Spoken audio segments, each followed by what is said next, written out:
आज के समय न्यायपालिका जो है, मैं बता रहा हूँ कि लोग ये मानना शुरू कर दिया है कि न्यायपालिका बिल्कुल ही स्वतंत्रता के साथ काम नहीं कर रही है और सरकार के दबाव में डिसीजन दे रही है, सरकार से दबी हुई है।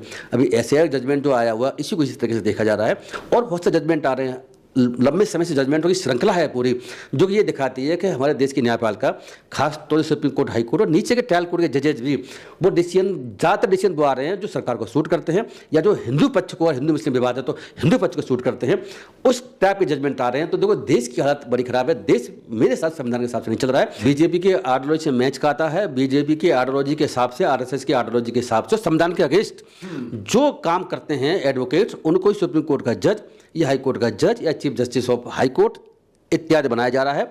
वो इसीलिए मैं कह रहा हूँ कि ये संजीव सचदेवा जी की बात करी है और जो आपने इनका नाम बताया है, वो वुमेन को सीधे ही सुप्रीम कोर्ट भेजा जा रहा है क्योंकि वो उन्होंने हिंदुओं के उस स्कूल का पक्ष लिया था जो कि बुर्का बैन किया गया था कर्नाटक में। तो देखो ये क्या दिखाता है, ये दिखाता है, मैं एक बात बता दूं कि इस देश में लोग ये समझ रहे हैं कि कोलोनियल सिस्टम चल रहा है, जज अपने आप अपॉइंट कर रहे हैं। ये बिल्कुल झूठ है।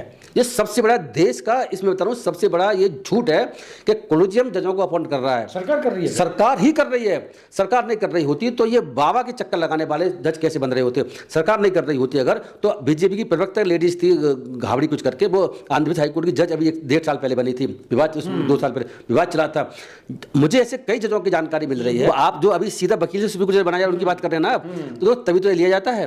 मैं बताता रहा हूँ आपको, तो मतलब जज बनने के लिए एक प्री कंडीशन है, पूर्व निर्धारित शर्त है कि आप भारतीय जनता पार्टी के आइडियोलॉजी के हिसाब से आप काम करिए, वकील बन के काम करिए या कुछ और बनिए, जज बन के काम करिए, मंदिरों में घूमिए, बाबा को चक्कर लगाइए और जो मस्जिद मंदिर विवाद जहाँ भी चल रहे हैं उसमें मंदिरों के पक्ष में, मस्जिदों के खिलाफ जजमेंट दीजिए।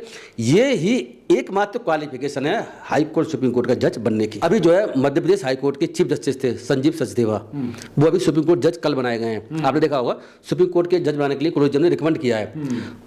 उनकी पता क्या है, वो बाबा से मिलते रहे हैं। आप नेट पर देख लीजिए, वो बाबाओं से मिलने का उनका रिकॉर्ड है। अरे ये तो बुद्धिस्ट है, ये खुद को बोलते हैं। मैं इसलिए कह रहा हूँ कि आप सुप्रीम कोर्ट की बात कर रहे हैं, ये तो बुद्धिस्ट है, अम्बेडकरवादी भी कहते हैं, बुद्धिस्ट भी कहते हैं, अम्बेडकरवादी भी कहते हैं। उनका तो अलग है, इनका अलग है। मैं बता रहा हूँ, बुद्धिस्ट होना एक अलग बात है, लेकिन अम्बेडकरवादी होना एक अलग बात है। अम्बेडकरवादी होना जो है, बाबा साहब की जो प्रतिज्ञा है, उनको 22 प्रतिज्ञा को ध्यान रखने की जरूरत भी पड़ेगी। इनको जो कुछ जो उन्होंने कहा है, अपमान किया इन्होंने। देखो ऐसा बिल्कुल अपमान किया है, बिल्कुल अम्बेडकरवादी नहीं है, बिल्कुल झूठ है। मैं संजीव सचदेवा की बात मैं इसलिए आपसे कर रहा था कि उनको भी कोलोजियम में लाने, कोलोजियम ने रिकमेंड कर दिया है। मुझे ऐसा लगता है कि आज के जजेज को ऐसा लगता है कि बाबाओं के पास जाएंगे हम तो फिर क्या होगा कि उन्हें सुप्रीम कोर्ट जज बनाने में उनको हेल्प मिलेगी। तो जो मध्य प्रदेश के चीफ जस्टिस हैं उस वक्त वो बाबाओं के चक्कर लगा रहे थे। हमने एक वीडियो में मैंने पहले कहा भी था, और अब क्या है, कोलोजियम ने रिकमेंड कर दिया है। तो सुप्रीम कोर्ट का जज बनने की एक शर्त मुझे लगती है कि बाबाओं के चक्कर लगाओ, मंदिरों पर जाओ और आप जजमेंट ऐसे दो जो विपक्ष के अगेंस्ट हो, जो कि मुसलमानों के अगेंस्ट हो। बहुत सारा विवाद क्या है, बहुत सारा कहाँ से आया बताओ? मध्य प्रदेश से आया ना, बहुत सारा मध्य प्रदेश में तो है। मध्य प्रदेश की हाईकोर्ट ने डिसीजन दिया हुआ है। वो हाईकोर्ट में चीफ जस्टिस कौन है? संजीव सचदेवा अभी भी हैं, और संजीव सचदेवा वो हैं जो बाबा के यहाँ हाजी लगा रहे हैं। गवई साहब कह रहे हैं वो भी इंसान है, कॉकरोच बोल दिया, उनकी जुबान फिसल गई है तो माफ कर दीजिए। जुबान फिसल गई है। देखिए ऐसा है, आप ये भी बात आज ही से चल रही है। देखिए ऐसा है, आपने बिहार गवई साहब की बात कही तो आज उनका एक स्टेटमेंट बड़ा चर्चित है और मीडिया में चल रहा है। जब एक पत्रकार ने उनसे पूछा कि आप बागेश्वर धाम के धीरेन्द्र शास्त्री से मिले, आपकी आलोचना भी हुई, तो आपको क्या कहना है? इस पर जो है वो बाबा साहब का उदाहरण देते हैं गवई साहब, बाबा साहब को विवाद में लेकर के आते हैं। इनसे ये पूछो बाबा साहब ने हिंदू धर्म के बारे में क्या कहा है, इनसे ये भी तो पूछो बाबा साहब ने हिंदू धर्म को छोड़कर बुद्ध धर्म अपनाया था। ये बाबा साहब को बीच में लेकर के नहीं आए, तो क्या कह रहे हैं बताएं? ये इनका कहना ये है कि हम जो है, हमारे देश का एक संविधान है और संविधान होने की वजह से उसमें स्थिति ये है कि हम सभी धर्मों का सम्मान करना चाहिए। बाबा साहब ने भी धर्म में संविधान दिया हुआ, मैं मंदिर भी जाता हूँ, मैं मस्जिद भी जाता हूँ, मैं गुरुद्वारा जाता हूँ, मैं चर्च भी जाता हूँ। तो इनसे मंदिर, मस्जिद, गुरुद्वारे, चर्च की बात नहीं पूछी गई थी, इनसे बागेश्वर धाम बाबा की बात पूछी गई थी। बाबा की बात पूछी जा रही है और वो हिंदू धर्म के देवी देवताओं की, हिंदू धर्म की बात कर रहे हैं। वो मुस्लिम धर्म, इसे धर्म में जाने, इनके धार्मिक स्थलों में जाने की बात कर रहे हैं। क्या बाबा का जो आश्रम है वो भी कोई धार्मिक स्थल है क्या? तो पर्ची निकलवाने है कि मेरे को ऊपर जूता फेंका, वो सही फेंका गलत फेंका? मैं देखो पहले भी मैं बता चुका हूँ, मैं फिर रिपीट करता हूँ कि आपने ठीक कहा कि पर्ची निकलवाने गए थे। थे, जूते वाली जो कहानी चली थी, इनसे ये तो पूछो कि आपने जब कोई ये कमेंट किया सुप्रीम कोर्ट में तो आपके अगेंस्ट आपके खिलाफ जूता कोर्ट में चल गया।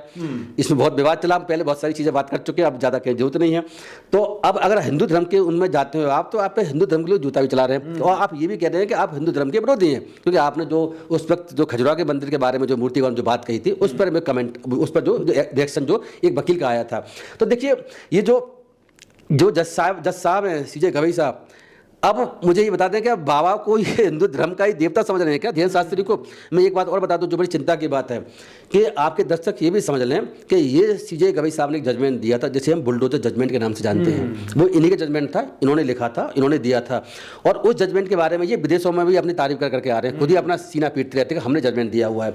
लेकिन आपको ये भी पता होगा कि धीरेन्द्र शास्त्री मुसलमानों के बारे में क्या कहते हैं, और धीरेन्द्र शास्त्री ने ये कहा था कि वो हिंदू राष्ट्र बनाने के पक्ष में, वो हिंदू राष्ट्र बनाने की बात तो है ही है। उसने एक बात और कही थी, उसने एक बात और कही थी कि सरकार ही बुलडोजर का इस्तेमाल ना करे, मैं भी बुलडोजर खरीदूंगा और खरीदने के बाद में मुसलमानों के घरों को बुलडोजर चलाऊंगा।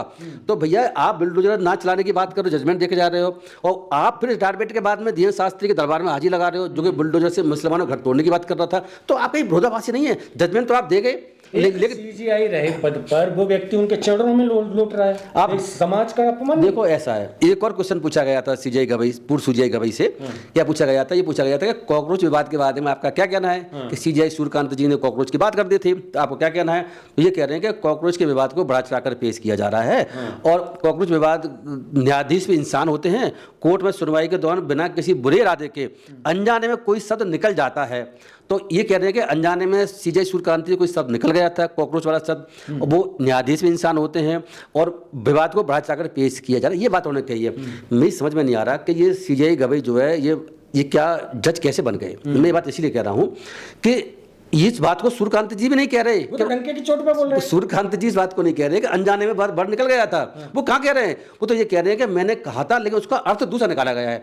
देखो वो बात दूसरी कह रहे हैं, जिन पर आरोप है, जिन्होंने वो वर्ड का इस्तेमाल कॉकरोच का किया था, वो भी इस बात को नहीं कह रहे हैं कि मुझसे अनायास वर्ड निकल गया कॉकरोच। वो तो कह रहे हैं मैंने किसी और बात की और कॉन्टेक्स्ट में कहा था, और ये तो उन्होंने मीडिया ने तोड़ मोड़ के इसको कुछ और रूप दे दिया है, जबकि वीडियो चल रहा है। वीडियो मैंने नेशनल मीडिया पे नहीं, मैं इंटरनेशनल चैनल्स हैं ना, जो फ्रांस के और कंट्री के चैनल्स हैं, उन चैनल में ही मैंने वीडियो चलते देखा है, जिसमें कि सूर्यकांत जी कॉकरोच वर्ड का इस्तेमाल कर रहे हैं, पूरा जो दिखाया जा रहा है। तो पूरे इंटरनेशनल लेवल पर ये बात चल रही है कि हमारे देश के CGI क्या कहा है बच्चों के लिए या उन लोगों के लिए जो बेरोजगार हैं। तो देखो अब ये कह रहे हैं, तो ये बात को समझ नहीं पा रहे। इनसे पूछा जा रहा है कि भैया आप उनके यहाँ क्यों गए थे, धीरेन्द्र शास्त्री के, जो कह रहे हैं कि भैया मैं तो हर धर्म को मानने वाला हूँ, तो हर मंदिर में जाता हूँ, तो भैया बाबा कौन से मंदिर हैं? और फिर पूछ कुछ जा रहा है और आप जवाब कुछ दे रहे हो। पूछा जा रहा है कि कॉकरोच के बारे में क्या कहना है, CJ सूर्यकांत ने कह दिया कि साहब ये तो वर्ड जो अचानक वर्ड निकल जाता है, कोई अनजाने में सब निकल जाता है। तो इन पर जूता फेंका गया था तब इन पर भी निकल गया था। देखिए आप उसका बहुत बात कर चुके हैं, इन्होंने भी तो कही थी, इन्होंने कुछ कमेंट किए तो वो भी निकल गया। तो आप अपने बारे में तो बोल दीजिए कि आपने जो कमेंट किए थे सही थे कि अपने आप निकल गए थे? कुछ दलित लोग बचाने में लगे थे कि ये तो हमारे। देखिए ऐसा है, इस देश में न्यायपालिका की पोल बहुत खुल चुकी है, मतलब है ना,